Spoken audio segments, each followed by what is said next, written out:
Դիտեք առաջին ալիք Ամերիկայի հեռուստակոնտենտը։ Բաժանորդագրվեք առաջին ալիք Ամերիկայի YouTube-յան ալիքին First Channel America։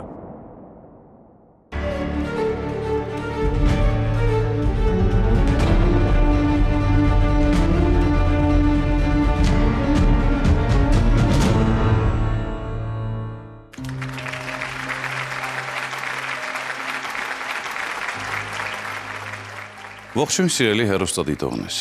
Բարի երեկո, եթերում «Սպասիր ինձ» հաղորդաշարն է, եւ մենք Խորեն Լևոնյանը եւ Աննա Ավանեսյանը։ Մեզ հաճախ են հարցնում, մարդը ինչպես կարող է իմանալ, փնտրում են իրեն, թե ոչ,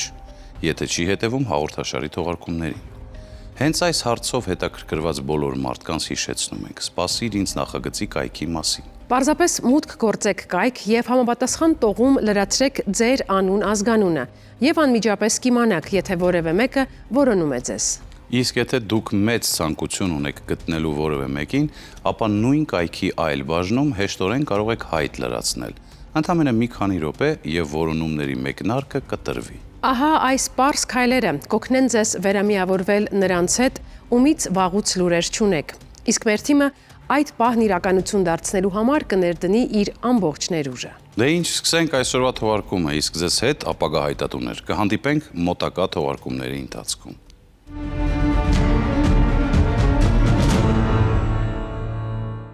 Կարևոր չէ, որքան ժամանակ կանցնի որոնումներ սկսելու պահից։ Կարևորը արդյունքը լինի դրական։ Հուսանք այսօր մեր տաղավար եկած հյուրը համաձայն է այս մտքի հետ։ Հիմա կլսենք նրա պատմությունը։ Համեցեք։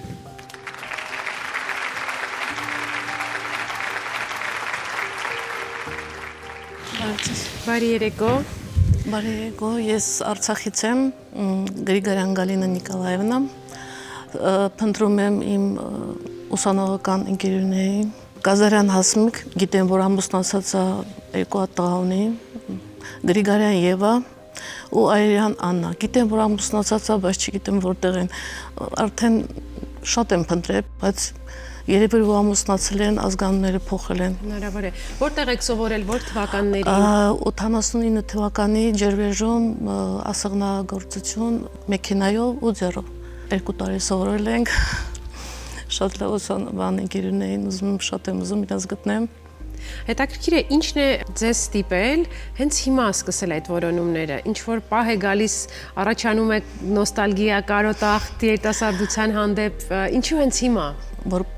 ավարտել եմ գնացել, մամաս մահացել, ահագին բաներ ա եղել ինձ հետ, ես չեմ կարողացել կապ պաշտպանեմ, հետո ամուսնացա, բայց որ գալիս է ես Երևան, քրոջս մոտ, քրոջս տեղ ամուսնացած,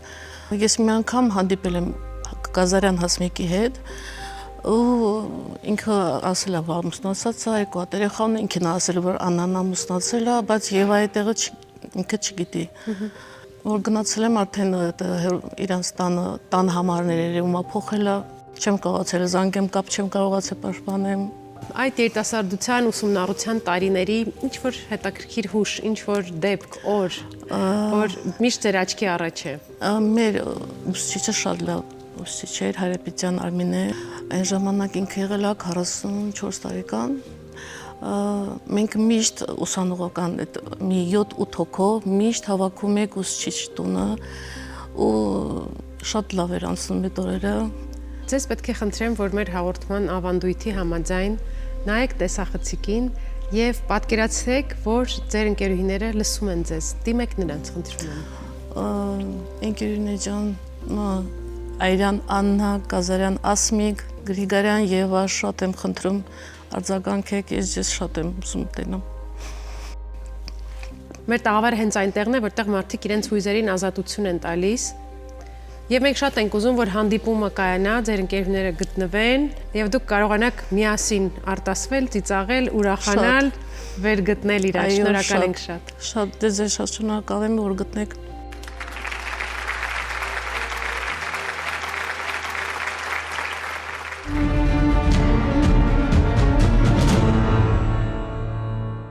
Սպասիր ինձի հայտատուները գիտեն ինչ է անհրաժեշտ որոնումներ սկսելու համար։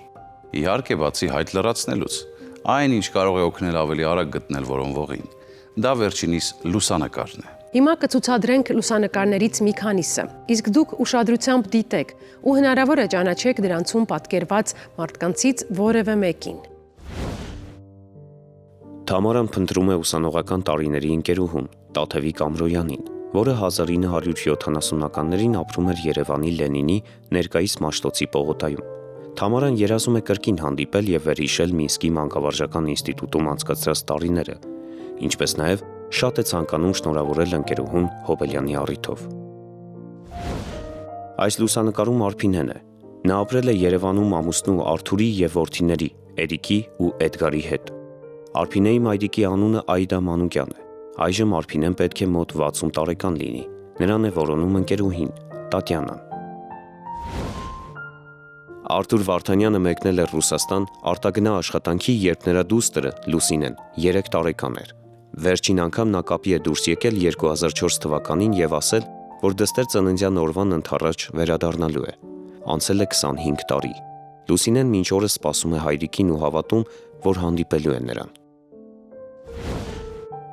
Լոս Անջելեսում բնակվող Սեդա Գևորքյանին խնդրում է արձագանքել Զարմուհին, Արմինեն։ Վերջին անգամ քույրերը տեսնվել են 27 տարի առաջ Հայաստանում, երբ երկուսն էլ 20 տարեկան էին։ Լուսանկարում Սևակ Մարգարյանն է։ 1991 թվականին զինվորական ծառայությունն ավարտելուց հետո մեկնել է Ուկրաինա աշխատելու։ Այնտեղ կորցրել է փաստաթղթերը, այնուհետև ինքն է կորել։ Իրանի աջ հատվածում ունի այրվածքից մնացած սպի, իսկ աջ ձեռքի մատներին ունի դաջվածք իր ծննդյան տարեթվով՝ 1969։ Երևանցի Գաբրիել Մելքոնյանին է որոնում նրա բանակային ընկերը Ալեքսանդր Ստեփանովը։ Նրանք միասին ծառայել են 1979-ից 1982 թվականներին Պրիմորիայի շրջանի նավատորմում։ 50 տարի է անցել այն ժամանակից, երբ Բելարուսի հրթիռային զորքերում ծառայող 4 ընկերները բաժանվել են եւ յուրաքանչյուրն իր տուն է մեկնել։ Սակայն նրանցից մեկը, Նիկոլայ Լյախովեցը, չի մոռացել ընկերությունը եւ այժմ որոնում է Աշոտ Մելքոնյանին, Գավառ քաղաքից։ Գեգամ Հակոբյանը ծնվել է Հայաստանում 1951 թվականին։ 29 տարի առաջ նրան զանգահարել են եւ հայտնել, որ նրա եղբայրը Մոսկվայում լուրջ խնդիրներ ունի։ Գեգամը վաճառել է մեքենան եւ մեկնել Մոսկվա եղբորն օգնելու։ Այդ ժամանակից ի վեր նրա մասին որևէ լուր չի եղել։ Գեգամին է որոնում նրա դուստրը Սեդան։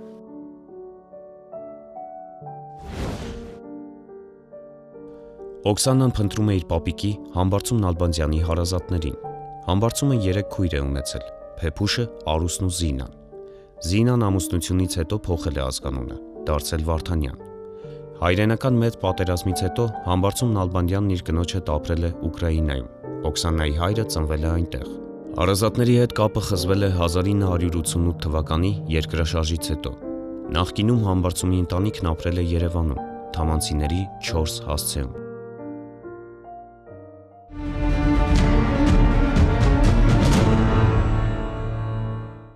Ապրել միայն հիշողություններով բարդ է։ Ուզում ենք, որ կարճ ժամանակ անց տեղի ունենա հանդիպում եւ անցյալի հիշողությունները վերածվեն երջանիկ ներկայի։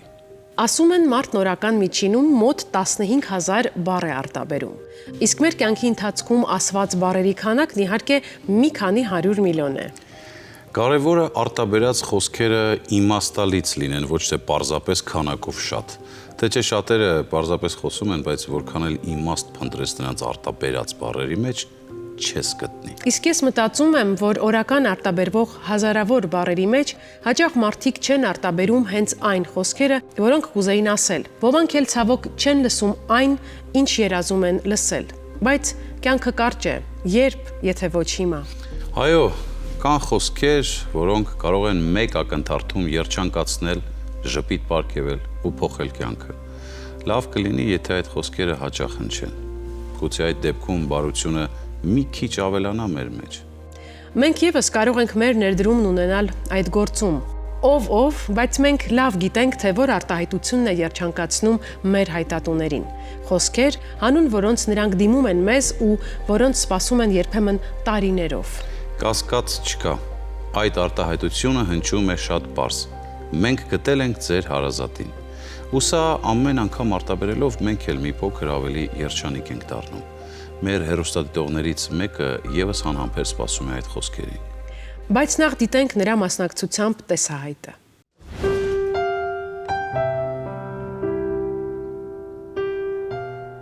Սա իմ հայրական տունն է։ Այստեղ ծնվել մեծացել եմ, բայց դե արդեն այստեղ չեմ ապրում։ Իմ քույրիկիս բալիկներն են։ Մեր Մարինեն այստեղ է մեծացել, ճիշտ է ինքը ծնվել է նոր է եկել այստեղ, բայց այստեղ է մեծացել։ Դե հիմա համեցեք ներս։ Արի, Տիգրան ջան, արի գնանք։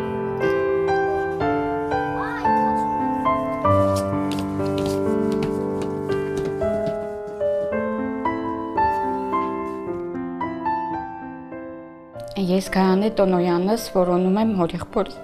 աղջկան Մարինե Տոնոյանին։ Հիշում ես, ես մեր ընտանեկան լուսանկարների ալբոմն է։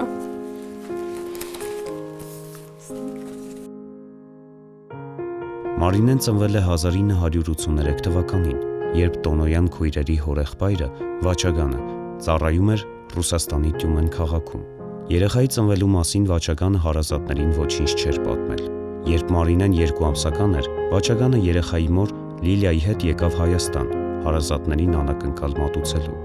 Տան անդամները նրանց շատ լավ ընդունեցին։ Այն ժամանակ Վաչագանն ապրում էր Բալահովիտում, ծնողների, եղբոր եւ քրոջ հետ։ Ծառայության ընթացքում տեսել են, ծանոթացել են դրսում, թաթար է եղել ազգությամբ։ Սիրահարվել են, սիրել են։ Հարց ու փորձ եմ արել մեր հարևաններին, իրենք էլ են պատմում, որ Լիլային էլ են տեսել, ճանաչել են, իրեն հետ զրուցել են։ Ուղղակի այդ ժամանակ ես 3 տարեկան եմ եղել, ոչ մի բան դե պարզա չեմ հիշի, պատմելով գիտեմ, որ բոյով, նիհար, կապուտաչկերով աղջիկ էր։ Մեզ նման չի եղել։ Մամային է շատ նման եղել։ Սպիտակամորթ, բաց գույնի մազերով, ընդհանրապես հայ նման չի եղել։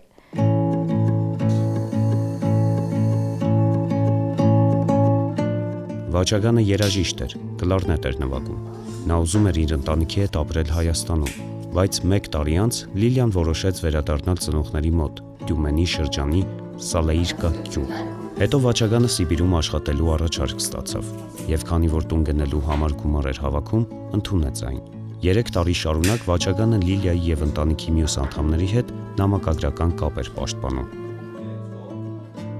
Վերջին նամակը Սիբիրից հարազատները ստացան 1986 թվականի ապրիլի 1-ին։ Այնտեղ գրված էր, որ դժբախտ պատահարի հետևանքով Վաչագանը մահացել է։ Գերաններ էին հավաքում։ Աշխատելու ժամանակ այդ մեքենա շուռ է եկել գերաններով իր վրա։ Ու այդպես էլ մահացել է։ Այդ լուրը հասել է ապրիլի 1-ին, իմ պապիկս չի հավատացել, մտածել է ապրիլի 1-ը դե սուտ է, չի հավատացել։ Մի խոսքով պապիկս մի քանի ազգի տղամարդկանցով գնացել են Սիբիր, հորեղբորս բերել են էլի, արդեն մահացած։ 1991 թվականին Վաչագանի եղբայրը Մնացականը մեկնեց Սալեիրկա Մարինեին գտնելու։ Առաջին հերթին նա այցելեց գյուղի դպրոց։ Հենց մուտքի մոտ պատին փակցված էին դպրոցի գերազանց սովորող աշակերտների լուսանկարները։ Մարինե Տոնոյանը նրանց շարքում էր։ Մնացականը պատից պոկեց աղջկա լուսանկարն ու որոշեց սպասել դրսում։ Դասերի ավարտից հետո Մնացականը մոտեցավ Մարինեին։ Աղջիկն այն ժամանակ 8 տարեկան էր։ Նա սկզբում վախեցավ, բայց երբ իմացավ, որ անծանոթն իր հորեղբայրն է, նրան իրենց տուն հրավիրեց։ Զանգը տալիս է դրան։ Դուռը բացում է Լիլիայի մայրը։ Ալկոհոլի ազդեցության տակ է եղել կամ ինչ, չգիտեմ, պատկերացրել է իմ հորեղբայրն է, Վաչագանն է դուռը զանգ տալիս։ Որ բացել է, մի հատ հարվածել է հայրիկիս, այդ ժամանակ հայրս ասում է, ես եղբայրն եմ էլի իր, երեխուն ուզում է բերի, իրանք չեն տալիս։ Իսկ թվում է այդ ժամանակ Լիլիան արդեն ամուսնացած է լինում, երկրորդ ամուսին է ունենում։ Մնացականին հաջողվեց տուն բերել միայն Մարինեի լուսանկարը։ Հարազատները հույս ունեին, որ որոշ ժամանակ անց Լիլիան կմտափոխվի եւ կվերականգնի կապը, սակայն Տոնոյաններին այդպես էլ թույլ չտվեցին երեխայի հետ շփվել։ Ես չգիտեմ, իրեն տեղյակ պահել են Լիլիային, թե չի հորեղբորս մահանալու մասին, տեղյակ չեմ։ Պապիկս է մահանում, Պապիկից հետո տատիկս ամահան մի խոսքով կապ ընդհանրապես կտրվում է, բայց մենք շատ էինք ուզում, որ մեր բարիների գտնենք հայրիկիս երազանքներ։ Մեր այրունն է, հայրիկիս այրունն է, հայրիկիս եղբորը հիշատակն է։ Կապ չունի, թեկուզ ինքը աշխարհից այրը լինի, մենակ գտնենք, այն որ հեռախոսով էլ զրուցենք իրար հետ, էլի իմանանք, որ ինչ որ մեր օրեղբոր մի մասնիկը կա էլի, կենթանի է։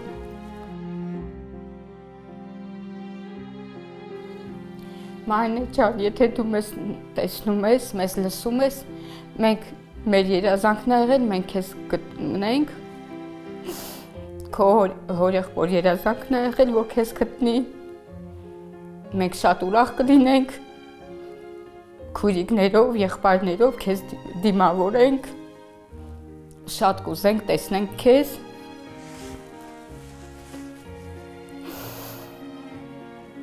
Դու կգաս Հայաստան, կծանոթանաս բոլորիս հետ, մենք քեզ շատ սիրում ենք։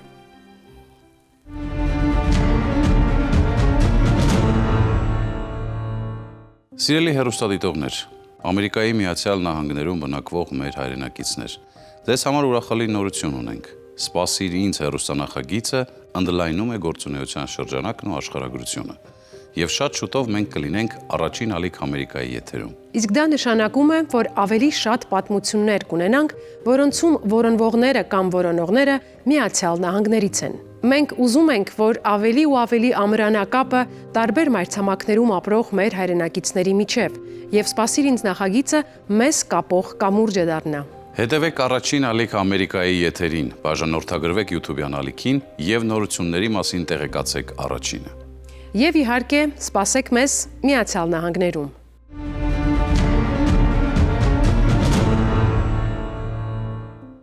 Արդեն երկար տարիներ մենք միասին օգնում ենք մարդկանց գտնել իրար, վերականգնել խզված կապերը ու կյանքը սկսել մաքուր էջից։ Եվ կարող ենք ասել, որ մեր հաղորդաշարի մասնակիցների համար մեր տաղավարից դուրս գալուց հետո բոլորովին նոր կյանք է սկսվում։ Շատերը դժվարությամբ են հավատում, որ այդ ամենի միջով անցնելու համար նրանցից պահանջվում է ընդամենը մտնել «Սպասիր ինձ» նախագծի կայք եւ որոնման հայտ լրացնել։ Մեկ պարզ գործողություն, որը կարող է հիմնովին փոխել ձեր կյանքը։ Որոնման մի նոր հայտ ենք ստացել, որի մասին կուզեինք պատմել ձեզ։ Հայտատուի պատմությունը իրոք արժանի է ուշադրության։ Եկեք հենց հիմա դիտենք նրա մասնակցությամբ տեսանյութը։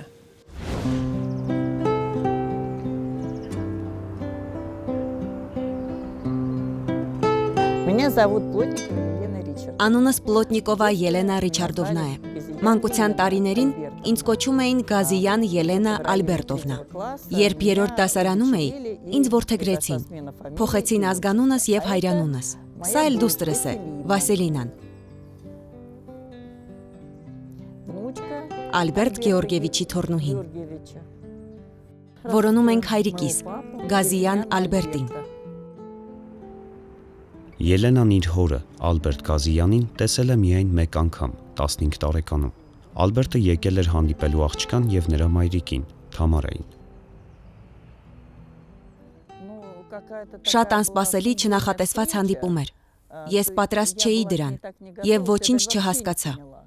Երբ ինձ ասացին, որ նա իմ հայրն է, պարզապես նայեցի նրան որպես օտար տղամարդու։ Չգիտեի ինչպես պահեմ ինձ։ Հավանաբար նա սրտնեղեց եւ գնաց։ Մինչ այդ նայեց ինձ ու ասաց. «Աղջիկս, ես քո հայրիկն եմ»։ Իսկ ես նայում էի նրան ու չգիտեի ինչ անել։ Ինչ կարող է 15-ամյա դեռահասն ասել նման դեպքում։ Նա էլ շրջվեց ու գնաց։ Գուցե այդ պահին էլի ինչ-որ բան է ասվել, բայց արդեն 50 տարի է անցել, ես մանրամասները չեմ հիշում։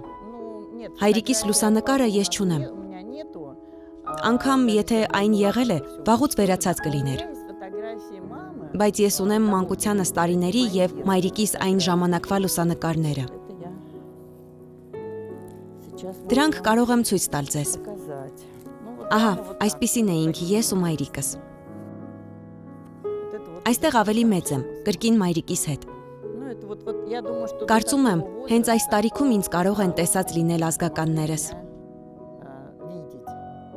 Ավելի հասուն տարիքում ինքս էլ կհիշեի նրանց։ Այսքանը։ այլ լուսանկարներ չունեմ։ Ելենայի ծնողները Թամարան եւ Ալբերտը հարևաններ են եղել։ Ապրել են Մոսկվայի Լիանոզովո շրջանում։ Տևական ժամանակ ընկերներ են եղել, հետո մտերմացել են, սիրահարվել ու ամուսնացել։ Չգիտեմ, թե որքան ժամանակ են հանդիպել, տատիկս այդ մասին շատ չի խոսել, բայց ամենայն հավանականությամբ նրանք ամուսնացած են եղել, չէ՞ որ ես նրա ազգանունն ու հայրանունն եմ կրել։ Այն տարիներին արտաամուսնական կապերը այսօրվա պես տարածված չէին, այնպես որ կարծում եմ օրինական ամուսիններ են եղել։ Եվ տատիկս էլ մի անգամ ասել է այդ մասին։ Այո, նրանք ամուսնացած են եղել։ Ընտանիքում Ալբերտի մասին շատ քիչ են խոսել։ Որոշ կծկտուր տեղեկություններ Ելենան տատիկից է իմացել։ Վերջինս միշտ պատմում էր, որ Ալբերտի քույրը դաշնակահար է եղել։ Փոքր ժամանակ շատ էի հետաքրքրվում երաժշտությամբ։ Ինձ ոչ ոք երաժշտության դասերի չի տարել։ Ես ինքս եմ գնացել երաժշտական դպրոց։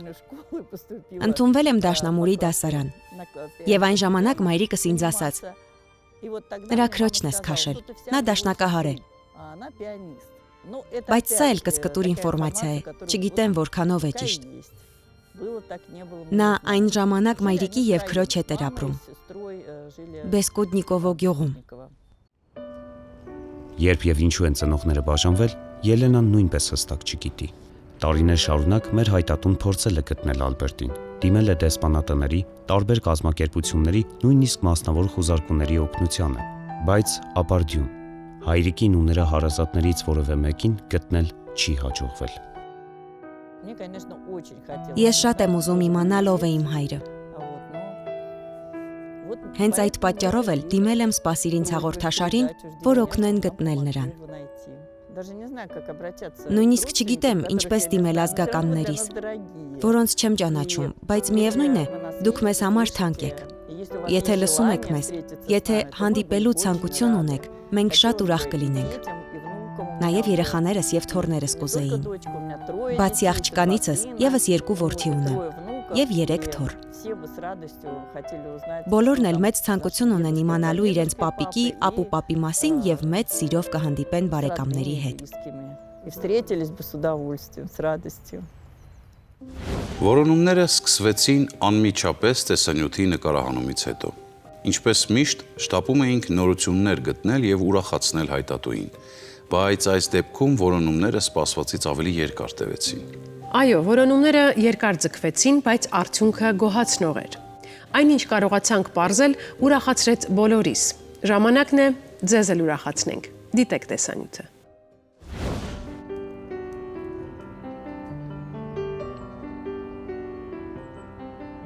Меня зовут Юлия. Իմ անունը Յուլիա է։ Բոլորովին վերջերս շատ պատահական համացանցում որոնման հայտ տեսա։ Իմ պապիկի անունով։ Շատ անսպասելի էր, բայց անմիջապես հասկացա, որ խոսքը հենց նրա մասին է։ Ահա նրա լուսանկարը։ Սա իմ պապիկն է, Գազիյան Ալբերտ Գեորգիևիչը։ Ցավոք նա վաղուց մահացել է։ Բավականին վաղ, 50 տարեկանում։ 1977 թվականին, երբ ես 3 տարեկան էի, դեռ շատ փոքր էի։ Նա ծնվել է Աշխաբադ քաղաքում։ Արմատներով այնտեղից էին նաև նրա հայրն ու իր ընտանիքը։ Նրա մայրը հայկական հայտնի Գերդաստանից է սերում, Լեռնային Ղարաբաղից։ Ամուսնանալուց հետո տեղափոխվել է Աշխաբադ։ Նրանք ապրում էին մեծ տանը։ Ընտանիքում 2 երեխա էր ծնվել։ Ավագ դուստրը Ադելան, որին բոլորը Լիդա էին անվանում։ Եվ հենց նա Ալբերտը, որին ընտանիքում Լյոնյա էին ասում։ Նրա քույրը, որը դաշնակահար է, մինչ օրս ողջ է, եւ վերջերս փետրվարին մենք նշեցինք նրա 100-ամյակը։ Նա պարզ գիտակցություն եւ հրաշալի հիշողություն ունի։ Մենք նրա համար գեղեցիկ պաստառ էինք պատրաստել, մաղթանքներով եւ շնորհավորանքներով։ Այն մասին, որ պապիկս եւս մի դուստր է ունեցել, ես իմացել եմ իմ մորաքրոջից։ Պատմում էր, որ նա կապված է եղել մի կնոջ հետ, որն ապրում էր հարևանությամբ։ Անունը Թամարա էր։ Նրանք հանդիպում էին, իսկ հետո ծնվել է նրանց դուստրը՝ Լենան։ Եթե ես ճիշտ եմ հիշում։ Որքան հասկանում եմ, հարաբերությունները ինչ-ինչ պատճառներով չեն ստացվել եւ կապը չի պահպանվել։ Բայց մայրիկս մանկությունից մի դրվագ է հիշում, երբ հայրիկը նրան տարել էր Թամարայի մոտ, Լենան դեռ չկար։ Մայրիկս հիշում է նրան եւ այդ հանդիպումը։ Երբ համացանցում տեսա որոնման հայտը, մտածեցի, որ գուցե ինչ-որ իմաստով իմ առաքելությունն է։ Ինձ է նախանշված ինչ-որ բան ուղղել, լրացնել եւ նպաստել, որ մեր ընտանիքները հանդիպեն, միավորվեն։ Գուցե այս ամենից մի լավ լուսավոր բան ստացվի։ Ամենակարևորն այն է, որ պապիկի սիշատակը արժանի է ապրելու եւ ճիշտ կլինի, որ նրանք էլ պապիկի մասին տեղեկություն ունենան։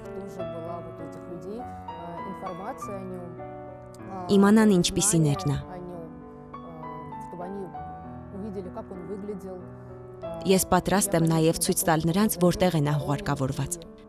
Եվ իհարկե ծանոթացնել մայրիկիս հետ, որն էլ իր հիշողություններով կկարողանա կիսվել նրանց հետ։ Միակ բանն, ինչ մնում էր անելու, հանդիպմանը ներկա լինելն էր։ Այն ընթացքում, երբ նախապատրաստվում ենք հանդիպման, բոլորս դառնում ենք անհամբեր։ Վստահ ենք, դուք էլ այս պահին անհամբերությամբ սպասում եք տեսնելու մեր ֆիքսած կադրերը։ Մեր սիրելի ազգականներ, եթե գտնվեք ու ճանաչեք մեզ, ինչպես նաև մեզ հանդիպելու ցանկություն ունենաք, մենք շատ ուրախ կլինենք։ Մեզ համար դա շատ հաճելի կլինի։ Իրականում մենք գտել ենք նրանց։ Ահա եւ ձեր պապիկի լուսանկարը։ Ինչ եք ասում։ Աստված իմ, անհավատալի է։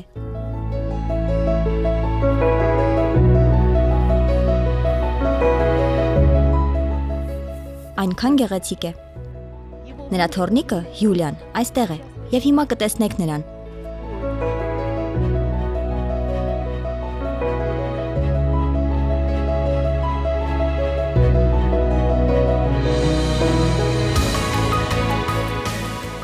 Փաստորեն ճիշտ է։ Ես չէի հավատում, որ այս ամենը հնարավոր է։ Բացի անուն ազգանունից ոչինչ հայտնի չէր։ Հրաշալի է։ Ես չեմ կարողանում հավատալ։ Փաստորեն ձեզ մոտ լուսանկար էր պահպանվել։ Սա իհարկե պահպանված միակ լուսանկարը չէ։ Տանը էլի կան։ Պարզապես ընտրել էի այնպիսի լուսանկար, որտեղ նա մենակ էր, որ լավ երևա։ Ինչ հետաքրքիր է։ Նա շատ գեղեցիկ է։ Ինչ կասեք, ինձ հետ որևէ ընդհանուր բան կա։ Այո, շատ գեղեցկադեմ է։ Ձեր երկուսի քթերն են նման։ Ես ու մայրիկս էլ ճիշտ նույն քթից ունենք։ Զիլե, իսկ դուք քանի տարեկան եք։ Ես 50 տարեկան եմ, որքան էլ զարմանալի է։ Իսկ ձեր մայրիկի անունն ինչ է։ Մայրիկիս անունը Լյուդա է։ Այո։ Դա նրա առաջին ամուսնությունն էր։ Այո։ Ես հիմա հիշեցի։ Մայրիկս ասում էր, որ նա առաջին ամուսնությունից աղջիկ ուներ։ Աղջիկը Լյուդան է, այո։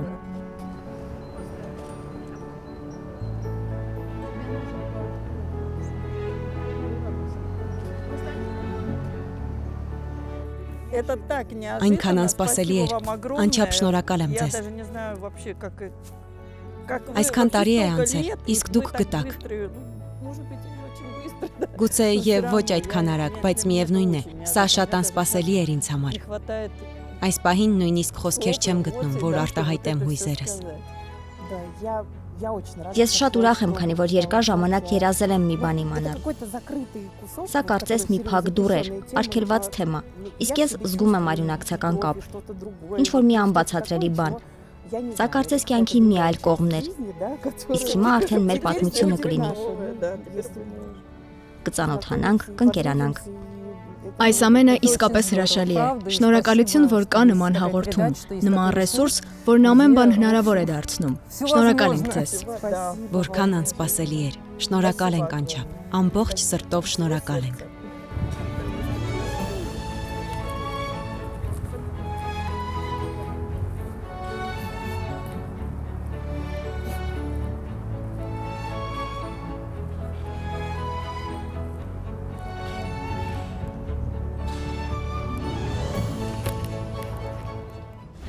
Վստահություն ունեմ, որ սա այն պատմություններից է, որոնք իսկապես փոխում են մարդկանց կյանքը։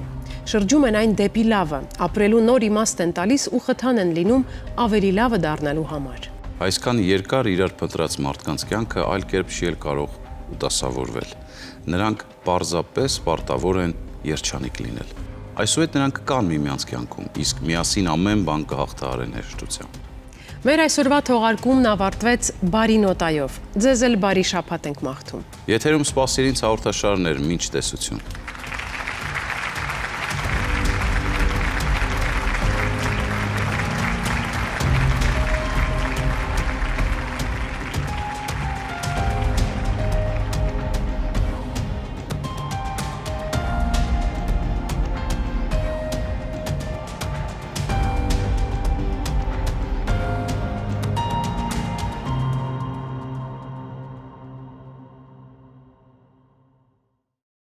Դիտեք Առաջին ալիք Ամերիկայի հեռուստակոնտենտը։ Բաժանորդագրվեք Առաջին ալիք Ամերիկայի YouTube-յան ալիքին First Channel America։